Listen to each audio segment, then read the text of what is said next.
Hello, everyone, and welcome back into the Box Score Network YouTube channel. I am Simon here handing out more NFL draft grades from the 2025 NFL Draft. Let's get right to it. We are covering the AFC South in this video, so you know we are starting with the number one overall pick, Tennessee Titans. I'm giving them an A plus. I promise I only gave two A pluses in the whole draft, but this starts out with Cam Ward. Obviously, they get their franchise quarterback with a couple pass catchers on day three that I like. But listen, we've been saying it all draft process. Cam Ward meets the minimum requirements to be a first overall pick quarterback. He's good enough to make that bet on because if that ceiling hits, then you've got a franchise quarterback for 10 plus years. It's a worthwhile bet, obviously. There's two blue chippers that they passed on, Travis Hunter and Abdul Carter, but Ward is worth that potential outcome by passing on those two guys. He meets those requirements. Obviously, he's the only quarterback to really meet those requirements for the most part in this draft, but Cam Ward's certainly worthy of being the first overall pick. I want to skip ahead a little bit to a couple day three pass catchers that I really like because that was the other big thing for the Titans. When we thought they were just picking at one and then 35 and then not again until the hundreds, it was okay, you got to get that pass catcher at 35. But they did a great job, I think, of getting those pass catchers late.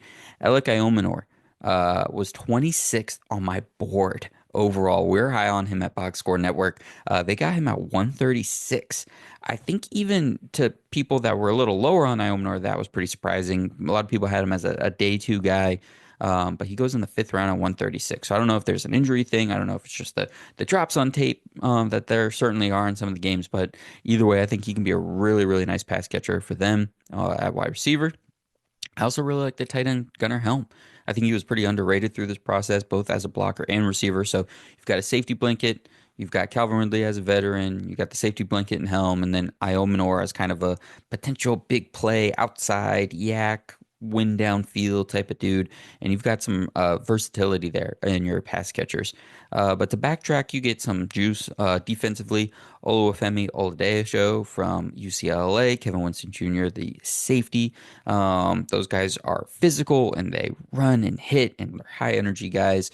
So you get your juice on defense still that the Titans want to keep up, want to keep that mentality, but they get a couple pass catchers. They obviously brought in some other offensive pieces, but Iomenor and Helm to me are really the big ones to support Cam Ward behind that offensive line that's been kind of revamped and rejuvenated over the last couple seasons. So really good draft by the Titans, I think, in my opinion here.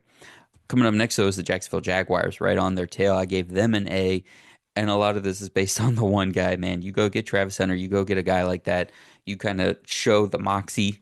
We all saw that their GM Gladstone's press conference, and a lot going on there, but we're not breaking that down right now. But Travis Hunter, great pick. They went and got him. He's a special player in the draft, opportunity to be hugely impactful on both sides of the ball. It's a perfect fit as well because they have a couple guys in place at wide receiver and at corner. Brian Thomas Jr. is a big X receiver. Tyson Campbell is a good corner, but he's also just very big and strong. So Campbell can be your like one-on-one, man-to-man against the best receiver and kind of bang around with that guy. Whereas Thomas is going to take a lot of the attention as the big, fast X receiver. So Hunter gets to kind of complement both those guys, which is a pretty good space to be in when you're the second overall pick and you're playing both sides. So the physical toll of playing both sides is maybe diminished by, I don't know, 10, 15% by quote unquote being the number two, just because he's not the big body guy on either side of the ball there.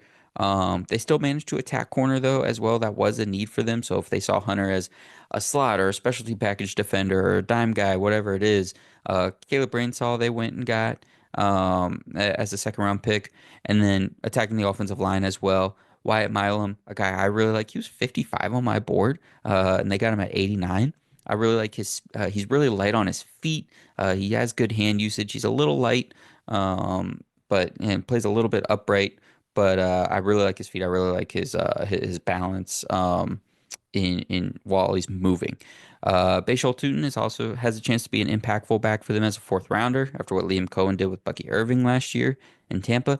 And sneaky one, Jonah Monheim is the center out of USC. He played every position in college though, so that the Jags are still kind of working out their offensive line, especially along the interior.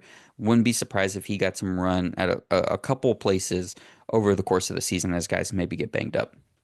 But A overall for the Jags. It wasn't great after Hunter, but Hunter is so great that Yeah, this deserves high praise for sure. Up next is the Houston Texans. I was worried about the Texans after the first round. Trading out of pick 25 with Josh Connolly and Josh Simmons both available felt like a huge gaffe by them, just like a own goal situation where you could have had a potential franchise left tackle late in the first round. They passed on that. I didn't like that after round one. But day two comes around and they end up with Jaden Higgins, Ariante Ursary, and Jalen Noel, all really good players at positions of need. Ursary could turn into a franchise left tackle. He was kind of that one second round rated tackle that really had that potential, in my opinion. Um, and in the meantime, he could play some guard if they need him to, while they have Cam Robinson that they're paying this year. So Ursary should be a staple on this offensive line moving forward. Higgins and Noel provide some protection at wide receiver with the injury to Tank Dell, departure of Stephon Diggs, and injury history of Christian Kirk. Keeping this offense moving forward is really important while Stroud is still kind of developing, turning into who he is, and most importantly, on a rookie contract. So, new offensive coordinator, revamping the offensive line, trying to change the culture of that offense a little bit, which, despite Stroud's greatness, has been a little bit disappointing from a statistical standpoint, not the output that you've wanted to match that defense that they have. So adding to this offense with the offensive line and the wide receivers, really, really going to be important and key for the Texans this season. And then rounding out the AFC South is the Indianapolis Colts. Really nice job here at the top. I gave them a B minus. Really nice job. It was time for the Colts to take a tight end. It was a perfect year, perfect matchup. It's been a need for a few years, and but the talent that is good enough to warrant a first round pick and really even higher than they got it kind of fell because of some other, factors that, we'll get into at some point during these videos.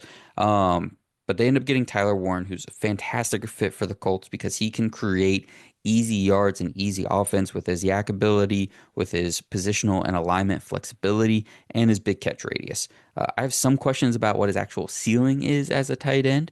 I don't know if he's ever going to be a top three, top five tight end in the league, but he's an extremely useful player and a player that's going to be a great complement to that pass catching group because they do have a lot of body types. They're kind of the classic. You want your wide receivers to look like a basketball team. They've got the deep jump ball guy, the underneath slot speed guy. They've got the possession, the big possession style receiver. So they've got a little bit of everything. Warren's going to fit in there and bring his own flavor, bring his own kind of fold into that offense. They need to continue to invest in the defensive line as well. And JT Tuimoloau was one of my personal favorites in this class. He's a great combination of everything you want. He's got athleticism, really good technique, hand usage, really good effort and tackling ability, just ready made, but also room to grow with that athleticism. So getting him on the other side of Laiatu Latu, it could be a really good duo for the Colts moving forward.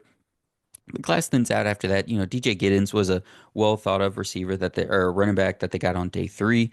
They took a swing on another offensive lineman, and we'll see if Riley Leonard maybe gets a moment at quarterback over the course of his rookie contract while they sort out what that room is going to look like over the next couple of years. But I gave the Colts a B minus.